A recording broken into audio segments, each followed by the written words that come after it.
Hello, this is Deb with the UAP Medical Coalition. I'm here with Colm Kelleher, who holds a PhD in biochemistry and has spent years doing scientific research on cellular and molecular biology.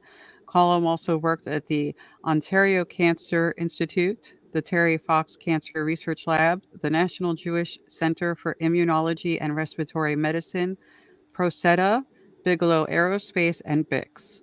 Colm joined NIDS, the National Institute of Discovery Science, in the 90s. In 2018, he was the Las Vegas program director and coordinator for the AAWSAP Advanced Aerospace Weapons System Application Program, which is contracted to investigate UAPs and related phenomena under BASS, Bigelow Aerospace Advanced Space Studies, a subsidiary of Bigelow Aerospace. Colm is now the director of the Bigelow Institute for Consciousness Studies, BIX, which offers grants and research and had a major essay contest in 2021 related to consciousness studies. Colm has co authored and authored several books, including Skinwalkers at the Pentagon, Hunt for the Skinwalker, and Brain Trust. Colm joins me today to talk about physical and psychological effects of UAP encounters. These effects were previously described in a government DIRD, a Defense Intelligence Reference Document titled Anomalous Acute and Subacute Field Effects on Biological Tissues. Information regarding anomalous medical effects were put into a database after being researched and gathered by AAWSAP. Colm has investigated concerns related to high strangeness, the possible contagion known as the hitchhiker effect, cattle mutilations, implants, issues of altered perception, bidirectional mimicry, and more. Whew, you have a lot going on, Colm. Welcome. Thank you. That's quite an introduction. Well, you have quite the history with this topic. So, again, thank you so much for coming to speak to the UAP Medical Coalition today. We're very interested in your mention of the psychological and physiological effects. You've mentioned it several times in podcasts and during lectures and speeches, including for the Archives of the Impossible. So we're hoping, especially since we spent quite a bit of time researching what you included in your book, that you could educate people about some of the physiological and psychiatric effects of a UAP encounter. Okay. Well, I should start off by saying that the original mandate for AAWSAP, the Aerospace Weapons Systems Application Program, was to study the threat potential regarding UAPs. So that really was focused on UAP performance. So sensor driven studies that was based on whether UAPs were doing right angle turns, were they red shifting, were they blue shifting, all of those parameters. So but we were determined from the get-go to include effects on humans, which obviously is, to our mind, an extremely important part of this whole phenomenon. But it is not a view shared by a lot of people, as you know, I think, in this particular field. So we started off this study starting on the left hand side of a curve that began with all of this using sensors to track electric fields, magnetic fields, electromagnetic radiation, even ionizing radiation because of some historical cases. And then we went through sort of the interview process with a lot of eyewitnesses and experiencers. And we gradually then got into documentation of physiological effects, which were not super common. But we found that the longer we talked to people, the more willing they were to come up with this information. So, we gathered some data on things like severe headaches, difficulty breathing, bloody noses, nausea, temporary blindness, um, and all of these physiological effects are pretty well known in the literature. Right across the different cases. Metallic tastes in the mouth is another one, which is we came across a few times during our on the ground investigations. Now, I should also mention that part of our mandate was also to construct a very large database for AAWSAP, and it was under the guise of Jacques Vallée, who had, with Eric Davis, previously published a paper that was kind of seminal paper because the way the UAP phenomenon was analyzed, it was broken down into 6 different categories. So the database was designed based on that paper, and it was. I think the name of the paper was Incommensurability, Orthodoxy, and the Physics of High Strangeness by Jacques Vallée and Eric Davis. So within that paper, there's sort of guidelines of what we ended up following in constructing our database. So, you know, we had lots of room in that database to accommodate things like physiological effects, and we also had access to a lot of the cases that had occurred in Brazil, particularly some of the investigations regarding the Colares events that happened in the 1970s and 1980s, which I'm sure you're very familiar with in terms of very, very pronounced physiological effects, medical effects of UFOs that were inundating this small island off the northeast coast of Brazil. Well, we were very, very fortunate to be able to have an investigator named Bob Pratt. His particular notes that literally filled 8 separate large 3-ring binders. This guy was a prolific researcher, and he interviewed dozens and dozens and dozens of people in northeastern Brazil, around the Colares area, Belém, in northeastern Brazil, and documented an astounding number of physiological effects of UFOs, including things like burns. I mean, a lot of these people had burns, these small, they almost look like cigarette burns on the skin, partial paralysis, and then, as I said, odors, temporary blindness, nausea, bloody nose, severe headaches, difficulty breathing. So he put those into these 8 separate 3-ring binders that the AAWSAP program was very, very lucky to avail of. So all of that data was put into this what we called Capella, which was the project under which the database was run. Right. And we actually hired a number of database analysts. We hired some software people and program manager, and we had about 10 people who were operating, putting this database together, because it was a very, very painstaking program. But it ended up that we were taking data from Canadian government, Brazilian government, UK government. We even went to Project Blue Book and databased all of that. So this was a simultaneous effort that went side by side with the boots on the ground, a rapid reaction team that we had, that we were very closely aligned for part of this program with the MUFON organization. So there was a back and forth between MUFON and BAS AAWSAP during that period. And again, we collected some data on the ground that included medical effects, physiological effects. There's a couple examples that we published in the Skinwalkers at the Pentagon. One of which was a a case in Georgia where this guy was in his backyard. He was overseeing his son. he looks up and there's a large triangle hovering, black triangle hovering over his home.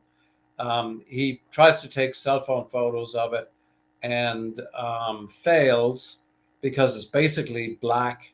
I mean, it doesn't really come up with much.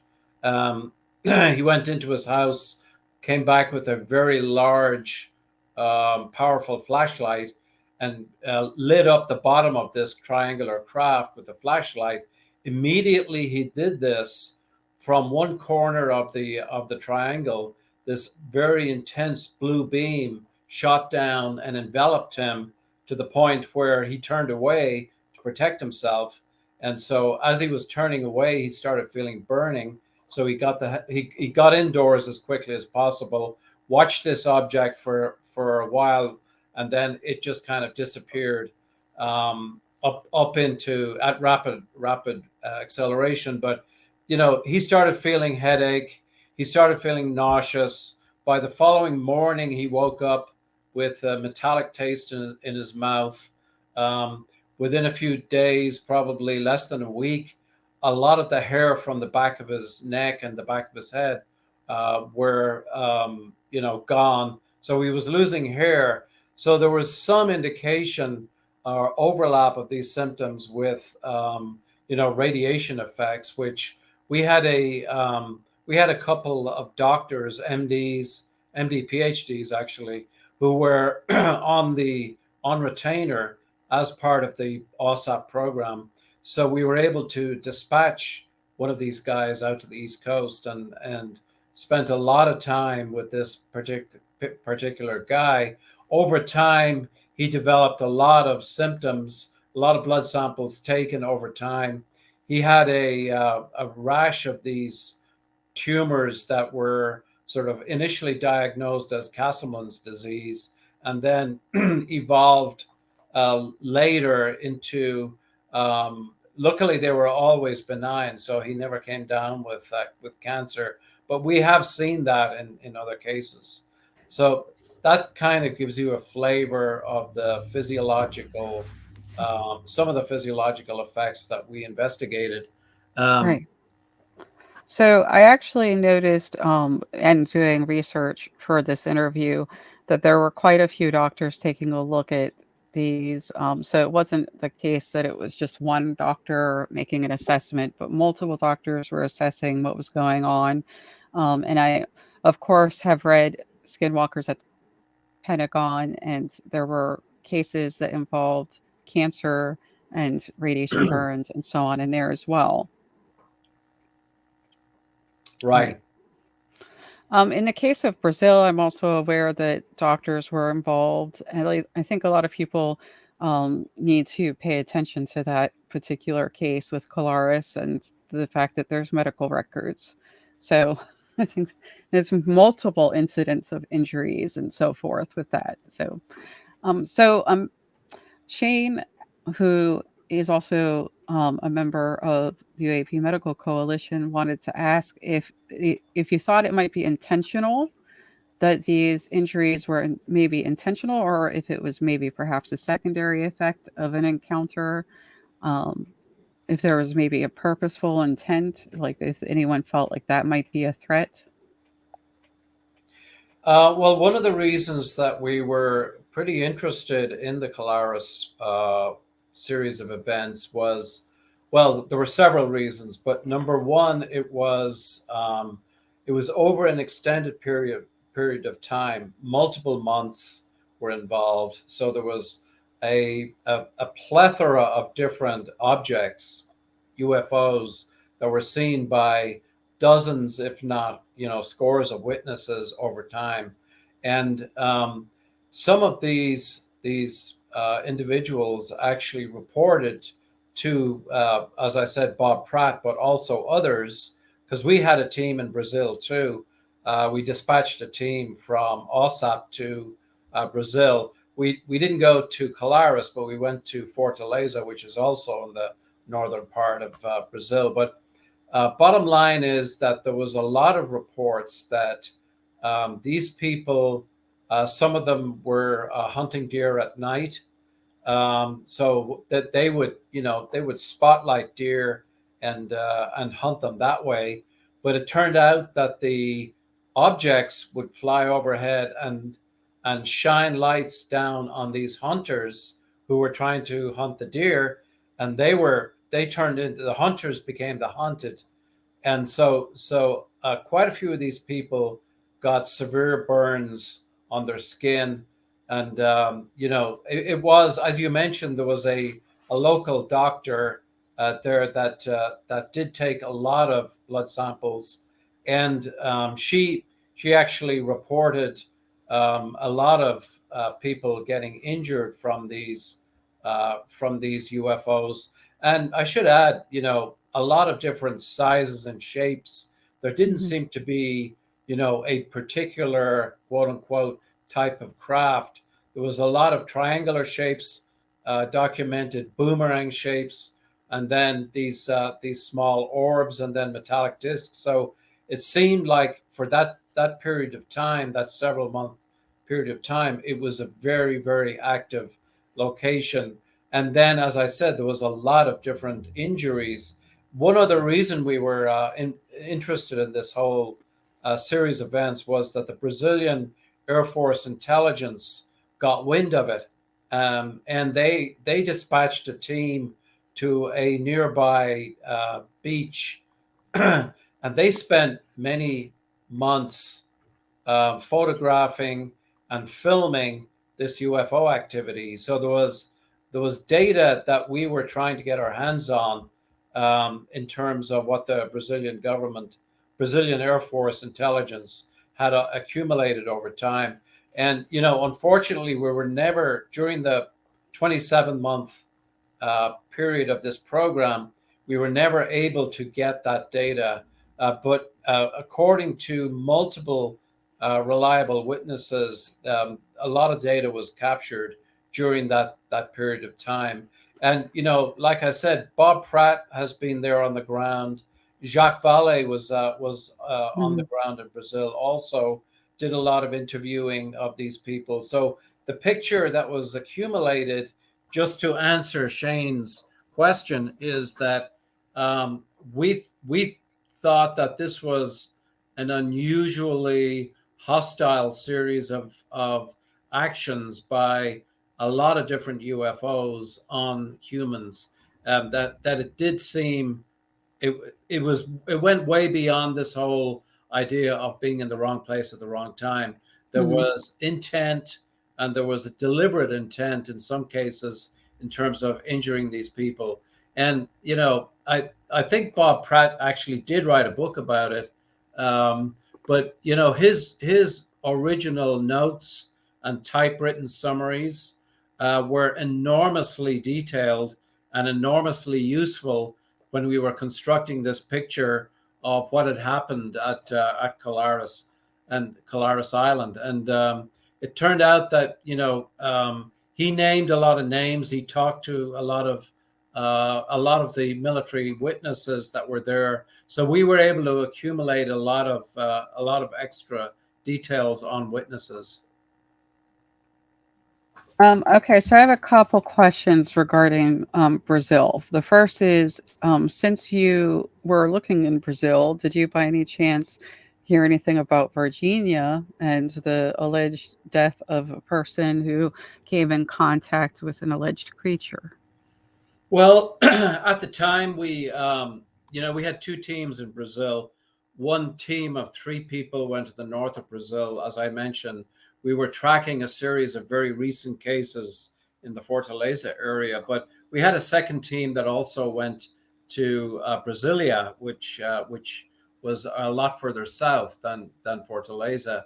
And during these encounters, we did spend quite a bit of time with AJ Gavard, who I understand has recently passed away, which is really unfortunate because AJ was definitely an expert on that case. So we got quite a lot of information from him on that case, but we didn't do any independent investigations of that case. But secondly, we were very, very fortunate to be able to meet with a couple. One in particular, Brazilian official that was very much involved in releasing some additional Brazilian government UFO documents back in during that period. So it was very fortunate that we were able to establish a relationship with him. He was pretty, at the time, pretty high level in the government, but was retiring soon afterwards. But he did orchestrate the release of a separate cache of documents which were made public. It wasn't just AAWSAP that got access to those documents. Those documents were also made public. So it was a very comprehensive series of different encounters that we had in Brazil. And Brazil is definitely a country that has had a very, very long history of UFO activity. Okay. So my next question is a bit of a curve. I actually want to ask about AHI, anomalous health incidents, which some people know as Havana Syndrome. Mm. And we have discovered some things that people are not aware of regarding AHI. And I'm going to leave it to Toby Martinez and Shane Frakes of the Roswell Daily Record to address that in the future. But one thing that I wanted to discuss is how can one differentiate between Havana syndrome and or AHI and a UAP encounter? Well, most of the information regarding Havana syndrome is classified, and there are some of the symptoms have obviously been reported in the public press, but in terms of the overlap between close encounter phenomena and the Havana syndrome, in terms of what's been publicly documented, I there are a lot of overlaps between close encounter effects. A lot of these individuals did report things like nausea, things like dizziness, things like physiological effects, bloody noses, and multiple other effects that had overlap with Havana syndrome as publicly reported. However, there's a whole area of Havana syndrome that I'm not privy to, but I do know that some of the medical people that were associated with the OSAP program did a lot of work on both of these and have remarked both the Havana syndrome and also um, physiological / medical effects of close encounters. And I can take them at their word when they say that there is a lot of overlap. Are there sort of is it 100% overlap? To my knowledge, no. But you know, that's about as much as I can go into that. Okay, I appreciate that. We are aware of there being a biomarker for Havana syndrome, but again, I'll let Shane and Toby talk about that with the public in the future. Um, I wanted to bring up some more questions that Shane came up with. He wanted to know about any possible positive effect cases. Some people have reported being healed after an encounter. Yes, we did come across some of those cases.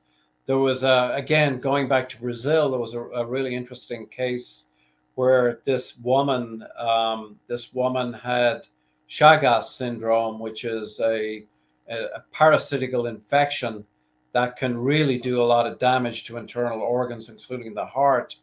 And her case was actually really well documented, and there was a lot of concern about this woman's health, and so at one stage she was exposed to a UFO in Brazil, and it turned out that shortly thereafter her symptoms started improving, and over time her symptoms completely disappeared, and this was completely contrary to the prognosis that her medical team had sort of put out, because she was really going downhill. And there was a kind of a well-known family in Brazil who were in the military, but also very much interested in the UFO and UAP phenomena, called the Uchoa family. And this General Uchoa had told us about this case, and apparently there were hospital records documenting this sort of quote unquote miraculous healing that had occurred following a close encounter with the UFO. I mean, that seemed to be the turning point for this whole disease progression. So that's one example we came across. We came across some other sort of milder examples that were not as dramatic, but there were definitely positive cases that were mixed in with the medical injury cases we investigated. And I have to ask because it does seem to come up quite often. How much do you think cancer may be related to UAP encounters? It does seem to impact a lot of researchers and their families who even just are looking at the topic. It just seems like to me, an unusual number of people end up with cancer, and some well-known experiencers that are in the public eye also have had cancer, including ones that were mentioned in Skinwalkers at the Pentagon. Well, yeah, we did have one case that was that seemed very graphic, and that was a case in Oregon where this guy was driving with his daughter, and the uh, the daughter noticed at the side of the road there were three small unidentified objects, bright blue and round, that were darting erratically around in the field. And immediately she caught sight of them. They headed for the car. One of them went right in front of the car. The other two came into the car. One of them went right across the windshield and exited the window, and the other went through this guy's shoulder and came out his other shoulder, went through his thoracic cavity all the way through. So he immediately started feeling nauseous, had sort of difficulty. They eventually got home, and had difficulty sort of getting up. Put on a lot of fluid distribution started happening. Ankles swollen.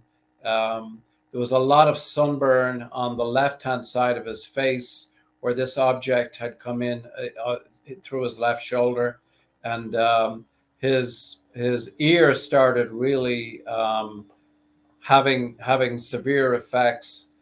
His hair started falling out on the left hand side. So again, just like the case in Georgia I mentioned, there seemed to be some sort of indication that radiation, some kind of probably electromagnetic radiation, was involved. But we were not able to join those dots. This was after the fact. But eventually, this guy did come down with a rare form of ductal carcinoma. And luckily, it was ductal carcinoma in situ, which was not, it was relatively okay to treat. And so it was treated successfully.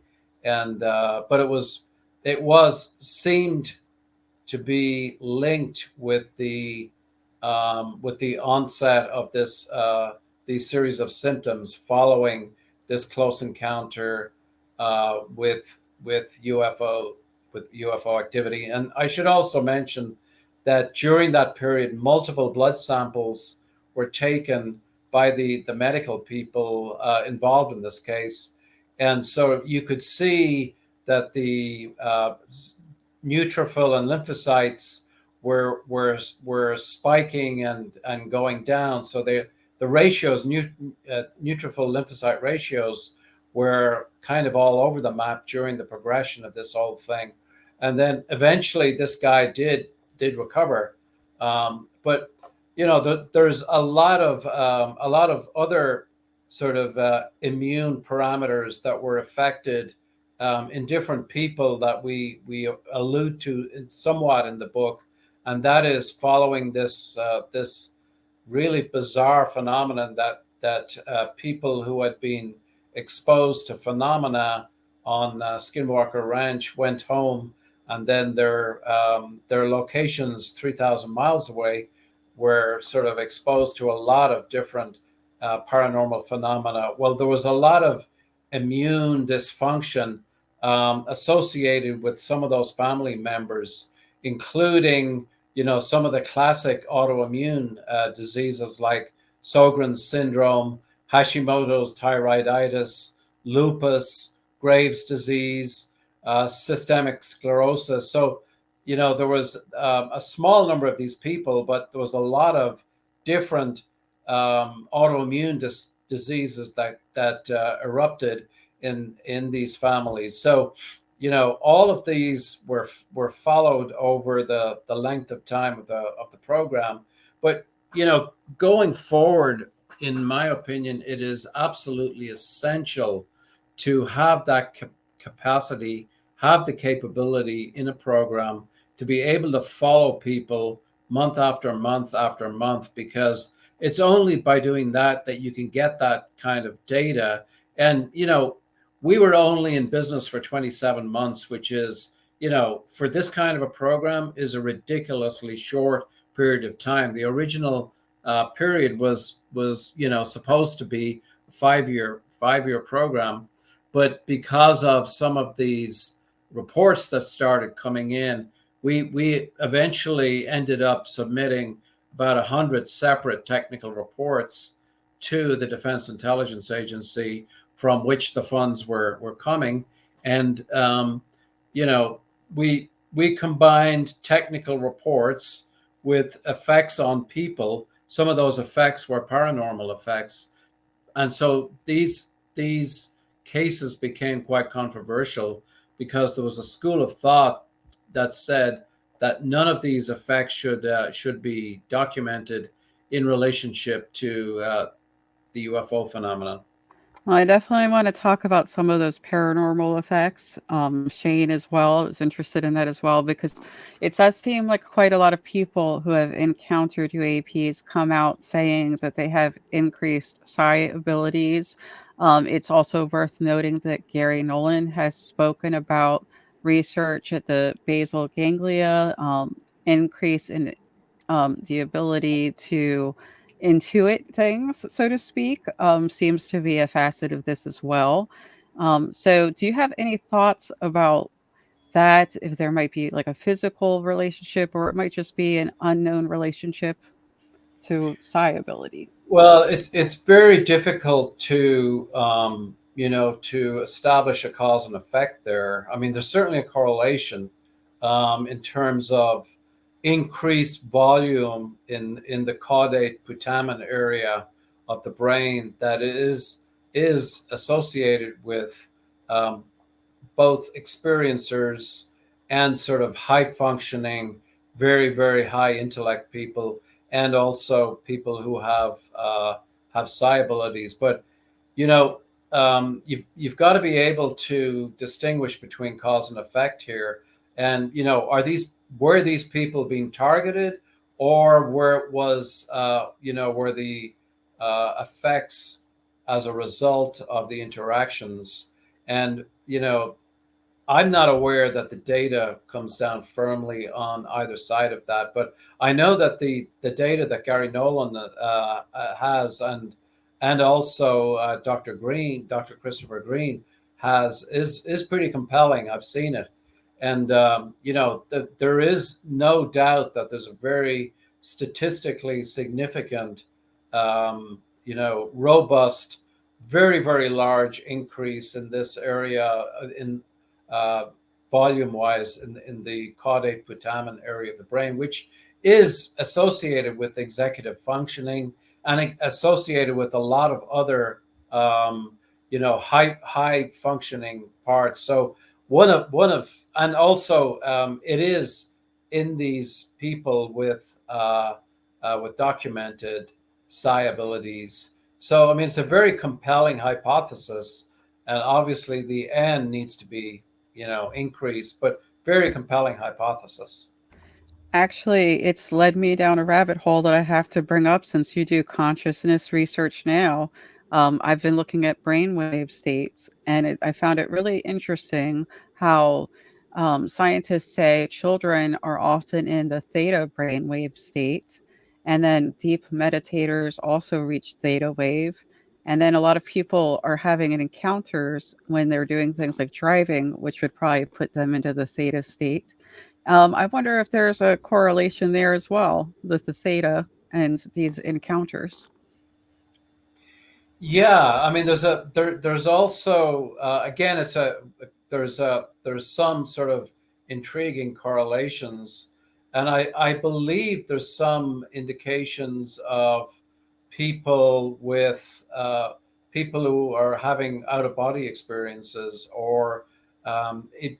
I'm not sure about near death experiences, but certainly there are some correlations between these brainwaves and these particular states of consciousness, altered states of consciousness. But this whole area is crying out for a fully funded, program, and I we think that AAWSAP was the perfect template for creating another program to essentially greatly expand what was done during that 27-month period, including all of what we've talked about, everything from physiological effects and psychological effects, medical injuries, paranormal effects, but also, looking at MRIs. I mean, it's not inexpensive to be putting, dozens of people through 3 Tesla MRI functionality. It requires some funds in order to be able to do that. Yep, and that was actually a question Shane had as well. He wanted to know if there were any particular methodologies or tools that you would suggest, recommend, that you would find useful to someone trying to identify if there was a UAP encounter, what the impact might be, and so forth. Yeah, and I think that's something that will, I think, unfold in the future. There's the I've said this before, but I do think that the human immune system is the perfect sort of readout system to start dissecting, changes at the level, cell surface level of some of these markers that might be affected by things like close encounters. I mean, assuming that close encounters, come up with radiation effects, or even the what John Mack used to call ontological shock may have its own sort of sequelae with autoimmune effects, for example.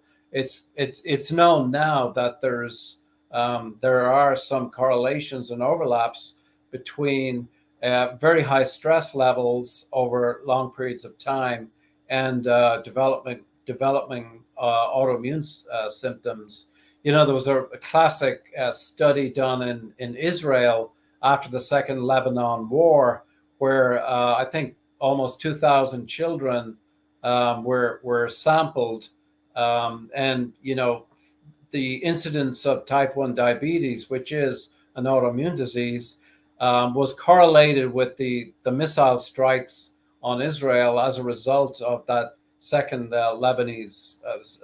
Lebanon War. So, things like that, correlations like that.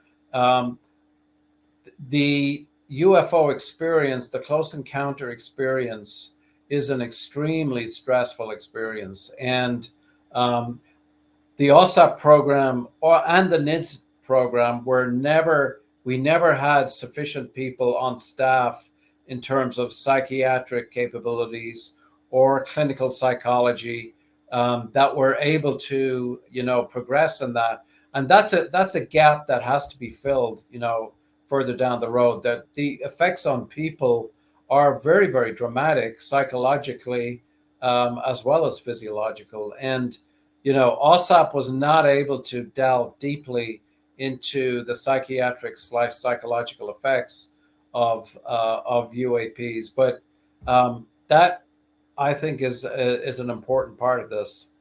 I agree. It seems like more and more people are noticing there's a correlation to trauma and these incidents. It's again hard to say what happened first sometimes, Right. but but there is also sort of a kind of soft hypothesis that maybe just having a trauma incident is making someone pay more attention to something they might not normally perceive. And it does seem to be that something that interests you as well, that there are differing stories of the same incident and that different people perceive an incident in different ways. Yes. Did you want to comment on that a little bit for the Yes, people listening? it's we had a situation where we had a number of DIA, a Defense Intelligence Agency analysts who were on Skinwalker Ranch property, and and this was back in July of 2009. Um, it happened that during the early evening, there was a group of people outside watching the sky, and then the northern end of Skinwalker Ranch is an area called Skinwalker Ridge, which is about a 200-foot bluff or cliff, and sort of a light, that was obviously pretty close, popped up from behind the ridge. So all of these people, every single one of them had night vision binoculars, Generation 3 night vision binoculars. So I think it was 6 people, were intently examining this object that had popped up, from behind the ridge. And after a while, it went back down behind the ridge. So we were debriefing in the command and control center afterwards, and it turned out from debriefing that all 6 people had seen something different through these very identical night vision binoculars, which, these were not sort of projecting infrared, they were amplifying ambient light, low levels of ambient light through photomultipliers. So what was happening was, some people saw a cross shape, some people saw a triangle shape. Some people saw sort of an oblong shape.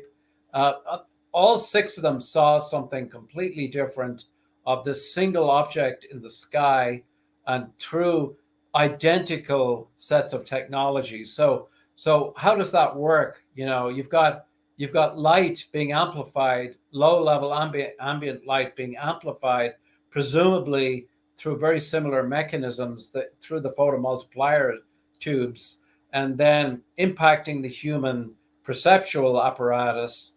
And they were reporting out six different objects that were, as 6 different ways of perceiving that particular object. So there was numerous different examples of that over time. And in the literature with UFOs, it's a very common occurrence for 2 people side by side to report completely different phenomena when they're watching the same event unfold. So there definitely is an effect on human perception, and to the extent that human perception is malleable, that has a lot of different implications for consciousness and what consciousness really is and how consciousness is tied to perception.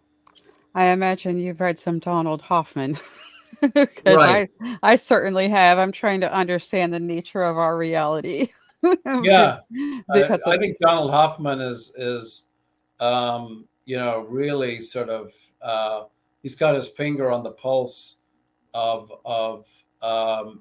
human perception and human consciousness.